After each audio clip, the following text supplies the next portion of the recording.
18 साल तक संतान न प्राप्त होने के पश्चात एक पति पत्नी एक तांत्रिक के पास जाते हैं। तांत्रिक के पास जाने के पश्चात वो उनसे कहते हैं कि हमारे 18 साल शादी हो गई लेकिन हमारे कोई भी संतान नहीं हुई है। जो तांत्रिक होता है वो उनसे कहता है कि आपको किसी छोटे बच्चे का कलेजा खाना होगा, इसके पश्चात आपके संतान होनी शुरू हो जाएगी। दोस्तों, वो पति पत्नी किसी व्यक्ति के द्वारा एक मासूम 6 साल की लड़की की हत्या कराते हैं और हत्या करने के पश्चात उसके कलेजे से वो रोटी खाते हैं।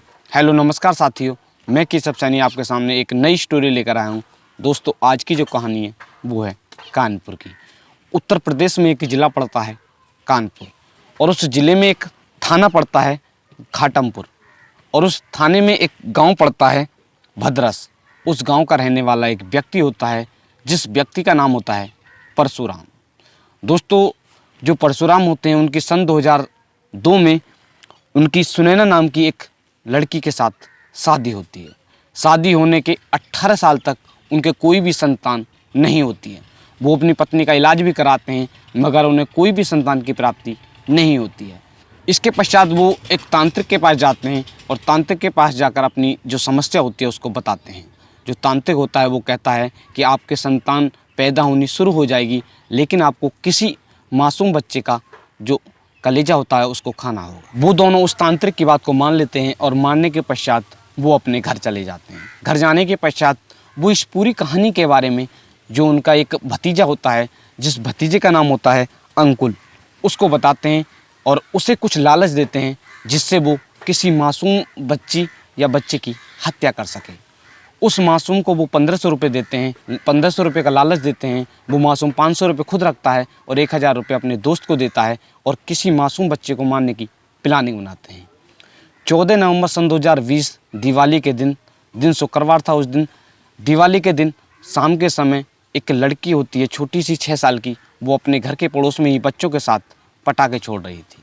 तभी ये दोनों जाते हैं और जाने के पश्चात वो दोनों उस बच्ची को पटाखे का लालच देते हैं कि हम तुझे दुकान पे से पटाखे दिलाएंगे। वो लड़की उनके साथ चली जाती है और जाने के पश्चात वो लोग उस लड़की को एक गांव के पड़ोस में ही एक खेत में ले जाते हैं और ले जाने के पश्चात वो लड़की जो होती है वो उस समय जब ले जाते हैं शोर मचाती है, लेकिन पटाखे छोड़ने के कारण किसी भी व्यक्ति को उस शोर की आवाज़ नहीं पहुँच पाती है। वो गाँव के ही पड़ोस में एक खेत में ले जाते हैं और ले जाने के पश्चात वो दोनों दारू पीते हैं। दारू पीने के पश्चात वो उस 6 साल की बच्ची के साथ रेप करते हैं और इसके पश्चात वो उसकी चाकू से हत्या कर देते हैं।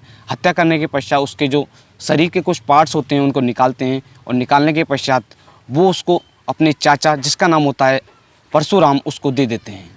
जो परशुराम होते हैं और उनकी पत्नी, वो दोनों पहले उसके सबको पूछते हैं और उसके पश्चात रोटी से खा लेते हैं। इधर मासूम बच्ची के जो परिवार वाले होते हैं वो अपनी बच्ची को ढूंढते हैं लेकिन पूरी रात वो बच्ची नहीं मिलती। इसके पश्चात सुबह के समय कुछ लोगों को एक शव दिखाई देता है। शव दिखाई देने के पश्चात जो लोग होते हैं वो पुलिस को सूचना दे देते हैं। मौके पर जो पुलिस होती है वो पहुंच जाती है। पहुंचने के पश्चात उस शव को बरामद कर लेती है और बरामद करने के पश्चात वो पोस्टमार्टम के लिए भेज देती है।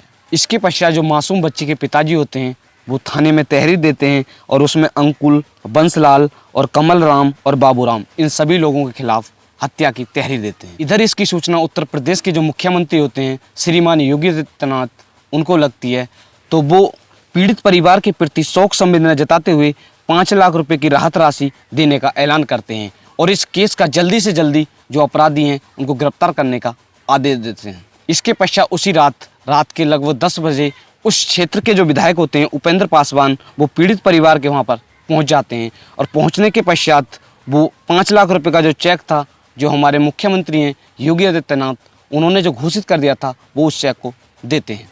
देने के पश्चात वो उनको आश्वासन देते हैं कि जल्दी से जल्दी इस केस का जो खुलासा है वो हो जाएगा और जो आरोपी हैं उन्हें जल्दी से जल्दी गिरफ्तार कर लिया जाएगा। इधर जो मासूम बच्ची होती है उसकी जो पोस्टमार्टम रिपोर्ट होती है वो आ जाती है। उसमें पता चलता है कि मासूम बच्ची के शरीर से फेफड़े, तिल और किडनी और छोटी व बड़ी आँख गायब होती हैं। इसके पश्चात जो पुलिस होती है वो उसके जो मृतक के पिता होते हैं उनकी तहरीर के आधार पर, जो उन्होंने शक के आधार पर FIR दर्ज कराई थी, उन लोगों को गिरफ्तार कर लेती है। गिरफ्तार करने के पश्चात उनसे पूछताछ करती है और जो पुलिस है वो लगातार जांच करती रहती है। जांच के दौरान उन्हें पता चलता है कि गांव के एक व्यक्ति होते हैं, जिस व्यक्ति का नाम होता है परशुराम। उन्होंने ही किसी तांत्रिक के चक्कर में आकर उनकी मासूम जो बेटी होती है उसकी हत्या की है।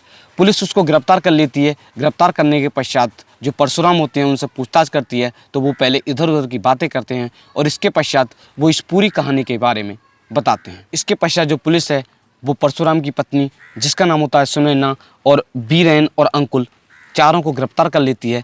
एसपी ग्रामीण ब्रजेश श्रीवास्तव ने बताया है कि पुलिस ने जो मृतक होते हैं, मृतक की हत्या करने वाले 4 आरोपियों को गिरफ्तार किया है, जिसमें परशुराम और उनकी पत्नी, जिसका नाम होता है सुनैना, वह 2 अन्य आरोपी अंकुल व बीरेन, चारों को गिरफ्तार कर लिया है।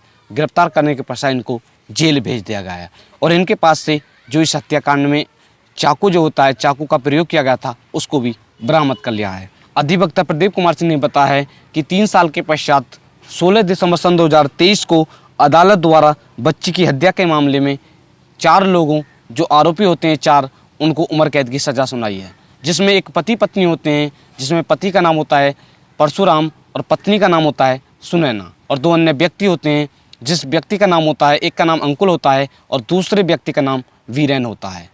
पति पत्नी पर 20-20 हज़ार रुपये का जुर्माना लगाया है और जो अन्य 2 व्यक्ति होते हैं, जिसके द्वारा उस बच्ची की, मासूम बच्ची की हत्या की गई थी, उन पर 45-45 हज़ार रुपये का जुर्माना लगाया है और उन्हें उन चारों आरोपियों को उम्र कैद की सज़ा सुनाई गई है। सुनवाई के दौरान 10 से अधिक लोगों की गवाही हुई।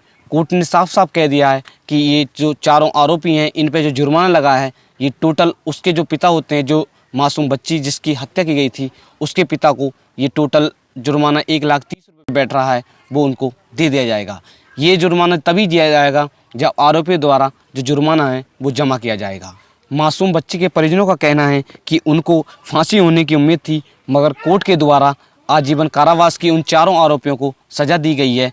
उनको आज का जो दिन है वो दिवाली का दिन है। उनके लिए आज का जो दिन है वो दिवाली का दिन है। आज की कहानी को सुनाने का उद्देश्य है आपको परेशान करना नहीं है, आपको भड़काना नहीं है, सिर्फ आपको जागरूक करना है। अगर आप हमारे यूट्यूब चैनल पर पहली बार आए हो तो चैनल को सब्सक्राइब करें, वीडियो को लाइक करें और शेयर करें।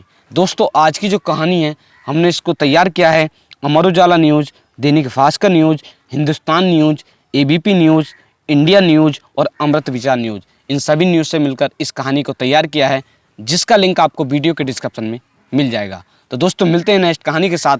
धन्यवाद, बने रहिएगा हमारे चैनल पर।